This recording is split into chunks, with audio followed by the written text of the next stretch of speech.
হিন্দুকেরা এই ভিডিওটা দেখার পরে আমি জানি অনেকে অনেক রকম কমেন্ট করবে, অনেকে বাজে মন্তব্য করবে, ভালো মন্তব্যও আসবে, কিন্তু সেটা খুব কম। কিন্তু বিশ্বাস করো, তাতে আমার কিচ্ছু এসে যায় না, কারণ আমি জানি আমার লক্ষ্য কী এবং তার জন্য কি কি প্রতিদিন প্রতি মুহূর্ত আমাকে করে যেতে হবে। সবচেয়ে বড় কথা, আমাকে কে সাপোর্ট করছে?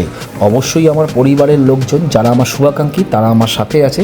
কাজেই নিন্দুকেরা কি বলল তাতে আমি বিন্দুমাত্র কর্ণপাত করি না। তাই আমার মনে হয় সারা দিনের আমাদের এই কর্মব্যস্ততার যে স্ট্রেস, সেটাকে রিলিফ করতে কিছু ভালো অভ্যাস আমাদের অবলম্বন করতে হবে। আমি যেমন প্রতিদিন কাজের ফাঁকে অন্তত 1 থেকে 1.5 ঘন্টা শরীরচর্চার জন্য একদম ফিক্সড রাখি। তো বন্ধুরা, তোমরাও আমাকে কমেন্টের মাধ্যমে জানিও তোমরা তোমাদের শরীরকে ফিট রাখার জন্য, স্ট্রেসকে রিলিফ করার জন্য কি কি অভ্যাস অবলম্বন করো।